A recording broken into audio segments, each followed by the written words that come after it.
How you feeling? Feel good. Feel good. Ready to go. I'm peaking at the right time. Just excited to get it on. How big a deal is to put on a show versus listen? My business, man, it's always about winning, but built into that, you always want to put on a show. But winning comes first. You can't predict the type of outcome. You just got to fight, man. You got to go in there and fight and put your blinders on and just let everything unfold. And when you come in great shape and your mind is in the right place, more times than not, you're gonna put on a great show when you perform. This is the latest in a series of fights you've had where you've had long layoffs beforehand. You think the fact that you've done that before gives you a little worry about rust for this one? I don't worry about it, man. I don't abuse my body. I'm dedicated to the sport, very dedicated, whether I got to fight on the books or not. I will never make an excuse about the last 2 years ever. That's a chapter in the book of my life. I don't regret anything. You guys know the story very well, and it kind of is what it is, and we'll see what happens. But I don't talk about it anymore. It's not in the forefront of my mind. It gets brought up, even though it's been a year and a half. But it's not something that will ever be brought up in terms of an excuse or some type of crutch or anything like that. That's the cards we were dealt. We handled it. We got through it, and that's it. We gotta deal with what comes with that. So, like I said many times before, I wasn't the first fighter that's gone through that, and I won't be the last. It's just part of what comes with the situation, comes with my sport, and I have to learn to deal with it. What kind of emotional lift do you get from fighting in Oakland? Oh, it's tremendous. It's tremendous. It's like I've said many times before, I used to drive by that arena on 880 as a kid and on my way to this gym, and wonder if I could make it there one day. And Bird used to say with confidence, my trainer, that you're gonna headline there one day. And as I got a little older, 16, 17, I used to go to some of the cards that were put on, when I was still an amateur, and I used to just dream and just wonder again if I could make it there. And early in my career, I pushed Dan Goosen to put me in there, and he said, "Man, you're not ready yet. You got to be a main event fighter." Okay, I had to overcome that hump, and then overcame that, and then next thing you knew, in 2009, I was in a sink or swim type of fight against Edison Miranda, and if I won that, I was probably a good chance I was going to get a title shot, and the rest is history. And here we are again, I think my 7th or 8th time, so it's always a blessing. Now, what made this the right time to move to light heavyweight? I think it's a combination of, not having a lot of guys to fight, whether it's through just guys not wanting to fight or politics of the sport, or just not being able to work out. And I want to be great. I wear that on the back of my t-shirt every day when I train. That word is thrown around a lot these days, and I don't know what I would have to do to be. Some say you're already great, so I don't know. But these are the type of moves you have to make. These are the type of things you have to do. And I'm a student of the sport, and when I study the sport, this is what greats have always done. They moved up. One of my favorite fighters, Floyd Mayweather, he's typically the smaller man when he gets in there, but he finds a way to get it done. And he moved up from, I think, 130 all the way to, he's fought off as high as 54. So the great ones find a way to get it done, and I want to be in that conversation. Andre, do you think about not fighting in November, fighting now, that shot? I don't know. I just know that, there was nothing I could do about that, and I put it behind me, and here we are, March 26th. So I don't know if it'll help or hinder. I just know that, when things happen that aren't really your fault, say I squandered that training camp and didn't work hard, and then, my coach said, "Man, you're not ready." That's something I got to question. Man, did I blow it? There's nothing I can do about it.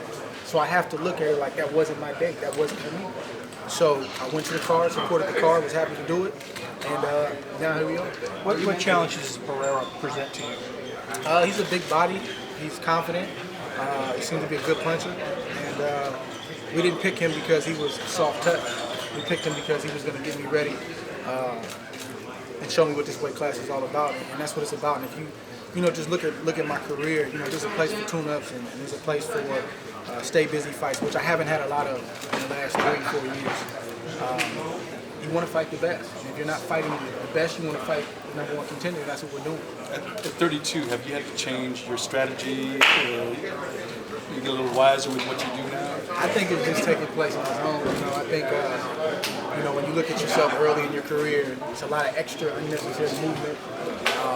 Still trying to find your way. And I think I'm just evolving into a very efficient fight where I'm moving when I have to move. And again, I think that's just the beauty of any type of athlete who doesn't abuse his body but really takes his craft serious. As they get into the 31s, 32s, 33s, even sometimes later than that, you see them get better.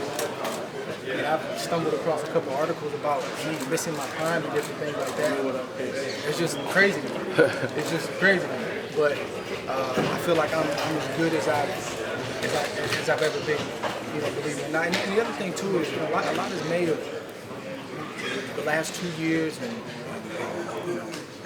hindering me. But you got to realize, man, I've pretty much been in a boxing ring and a boxing gym. Not very much of a break for the past 20 years. My brain thanked me for those 2 years. My body thanked me for those 2 years, and it could have caused me to, could have given me another 2 years in my career. So you got to look at it from that standpoint too. Kovalev will be in the crowd on Saturday night. What would you like to show him? I just got to be me, man. Who I am is enough. I don't have to show off for Kovalev. I don't have to, us implementing the game plan and performing like I want to perform, like I know I'm going to perform. I think it'll send the message it's supposed to send. And if it doesn't, then he'll get the message in the fight. Is your preference to have one more fight before you see him? Yes. Why? I think I deserve it. He's been fighting. I think it's the right thing to do. So, given the 2 years, And give him moving up? Absolutely. Where would you like that to take place? I don't know. I can't even get in there. That's Rock Nation, James Prince, my team. That's for them to work out. It's hard to let the human nature side kick in and not look ahead at so much kind of riding on this fight. Nope. It's actually easy because if I don't win this fight, there is nothing down the road. And if I don't win this fight, I don't deserve to fight for the title. So that's the reality of my situation. It's actually very easy. Only time I think about the future is when it's brought up and I have to answer a question about it. But it's very easy. It's not hard at all. How was the move-up process, nutrition? Have you had to do anything different? I get to eat. You get to eat better, huh? Get to eat. Get to be a little bit happier. What's your favorite spots in Oakland to eat? Oh man, I got a lot of them, man. Obviously, Scott's, Kincaid's, those are probably my top two. But I wasn't eating that kind of food. That's for athletes, like True. that's for post-fight. But still eating good, eating healthy, but just you get the quantities more, and yeah. Do you think you'll be a better fighter at 175 than you were at 68? We're gonna find out. In the gym, though, training, do you feel stronger not having to cut those 7 pounds? No question. Andre, some people are saying that Sullivan Barrera is probably your toughest opponent since you fought Carl Froch. Would you agree with that? I don't know. I've never fought him. We're getting ready to find out in a couple days. But the beautiful thing about preparation is like I've done everything I'm supposed to do, and it's a two-way street. He's never fought anybody like me before. So they can talk a good game. They can dominate the headlines leading up to the fight. They can say all the slick stuff they want to say. The coach has to tell his fighter something. You got to tell him something. We just want to dominate the headlines Sunday morning after the fight is over. That's what I'm focused on. When they started putting all those memes up, what was your first thoughts when they were putting all the cartoons? That's crazy. A grown man is like really taking the time out of his day to create memes about another grown man. Like that just makes you scratch your head, man. That's kind of some funny style type of stuff. That's just me though. Mm-hmm. Like I don't do stuff like that. You know what I'm saying? Mm-hmm. Like he's got to realize the way he got this fight, and he didn't get this fight by making memes. He got this fight because we said we want him. And in the course of that, business has to get handled. My team, they got to work through the particulars. Some of them are small details, some of them are big details. But once I green lighted, I stepped back and I let my team work. And That's just his team feeding him stuff. Do this, do that, try to cause a stuff. But that's the oldest trick in the book. That stuff doesn't work, at least on my side. You're not going to move our team to do anything by creating memes. Like, it's just not going to happen. It's just not. Yeah. So I hope he had fun with it. Speaking of your team, and you said you get to eat more. You got a personal chef now. Talk about her a little bit and what she's been doing for you. I mean, I've had a chef for a while. You know, it's just good because I don't have to think. You know, I don't have to think about what I'm gonna eat, how much I'm gonna eat. I just eat. That's all I gotta do is just eat. Like, they just serve it, I eat, and everything's on point. In the training camp, you'd be surprised because those little things go a long way. You know, not having to think about, okay, what's my next meal? How much should I? They know me by now, and they put it together. We did a little feature with her, and she showed us the athlete's rice. You like that? You like that dish? I love it. I love it. I love it. I love everything she cooks, man. She does a great job, and I'm happy I found her. She's doing a tremendous job. Hey, Andre, what kind of advice would you give amateurs coming up in the amateur game? You hear people say stay focused. Sorry, stay focused. Hands ready, man. I'm sorry. I'm ready, man. Yeah, stay focused. And what I mean by that is I sound like an old timer right now, but in my day, we didn't have Snapchat, Instagram, Twitter. I think maybe Facebook was popping. MySpace. Yeah. Facebook wasn't even popping yet. It was MySpace. And like when I went to the Olympics, we had a room that we went to. And we all crowded around like a desktop. Yeah. Like, man, it's my turn. Let me get on there. Now these kids are in their room. Just, you know, it's a lot of distractions. It's a lot. I was talking to my publicist about this the other night. It's a lot of young guys on there. You know, man, I'm getting ready for this tournament. I'm getting ready. Watch out, I'm coming. And that's cool. You know, you should be confident, believe in yourself. Man, put your head down and just work.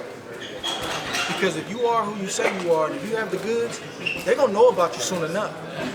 But this generation likes to announce it first. And a lot of times they don't come through, sometimes they do. Keep it simple, man. Work hard, stay out of trouble, and just let the process take place. Be patient enough to let the process take place. I walked in this gym as a kid, as a baby, and all I had was a dream and a work ethic. And now here I am today.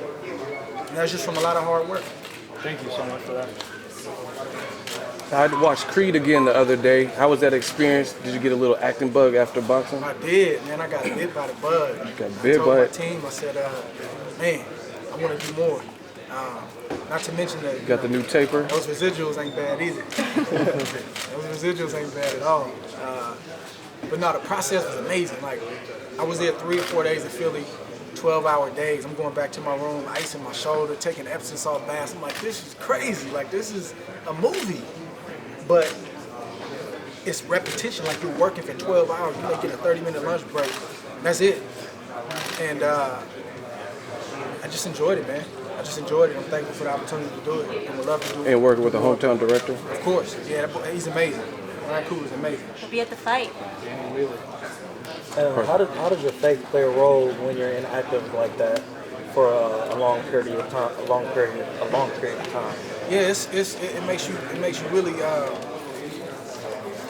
really go back to the basics. You know, in your faith. You know, you can talk God, and you can quote scriptures, and you can, you know, go to church and do all the things that I try to do consistently. But in those moments when you can't see what's up ahead, that's the only thing that is going to sustain you is faith. And faith is like seeing without seeing. And I'm just thankful, man. I got a great pastor, Napoleon Kaufman. I got a tremendous wife, and just a core group of people around me that when I couldn't, you know, stand up on my own and believe for myself, you know, I would call somebody and say, man, I don't know, man. I don't know if this is going to work. I don't know if this is, you know, when this is going to end. And they would encourage me. And God showed up in a major way, man. And it's funny because when people talk about that period, it's like a horror story to them. Like, oh my God, this last 2 years, what happened? It's like, that's the story of my life. That is a chapter. Yeah. And to other people, it may define me or define my career, but it's really not a bad thing. Like, without getting into it, like, I felt like, man, I did what I had to do. Was it rough? Absolutely. Did I learn a lot? Did I grow? Was I stretched? Absolutely. But getting on the other side, man, it forged me. I got to see a lot of movement too. A lot of people you thought was with you, not with you. A lot of people writing a lot of stuff. I'm like, wow, that's interesting. And sometimes you got to go through certain situations like that for people to show who they really are. And that's okay. I don't hold nothing against it because I understand how human nature is. But it's just interesting. It showed me like who was down and who reserved their opinion until it worked out, and who jumped the gun and had a lot to say without the situation being resolved. So just learned a lot, man. So not a bad thing at all. It's not a bad thing at all, man. This is part of my story. And believe it or not, my phone rings a lot from individuals who are going through similar situations. And who better to talk about it than somebody who went through it? So I'm not complaining at all. At all. Sullivan said he's going to knock you out in the 8th or 9th round. What do you think about that? Sounds good. Mayweather, one of your favorite fighters, and from the mind of a fighter, do you think Floyd will return for a 50th bout? I'd probably be a rich man if I could predict what Floyd Mayweather is going to do next. I have no idea. He's earned the right to do whatever he wants to do. Personally, I would like to see, the competitive side wants to see him break the record. But being a lifelong fan of the sport, not lifelong, being a fan since I've been about 10 years old, you know, I would like to see him go out like this. Because we don't get to see this. We typically see the sport retire fighters, not the other way around. So I would love to see him go off like this, and people never get to see him in a situation that a lot of haters want to see him in, bleeding on the canvas, hurt, too old, some young guy having to show him that he doesn't have. If he could avoid that situation, and not to say that it would be that if he came back, but you know how we all get old, man, and it's, you know, Father Time is undefeated. So I would love to see him go away like this, but he's reserved the right to do whatever he wants to do. He's smart. You know, he knows how much he has left in the tank. What about you, Andre? You're in the middle of it right now, but do you ever step back and say, okay, here's my master plan, here's what I want to step away, and can I do that same thing, retire undefeated? I think that's every fighter's dream is to walk away on their own terms. I think that's every athlete's dream is to walk away on their own terms. And I think it's a situation where you just know. That's what I hear from athletes who have done it, not just in boxing. They say, you know.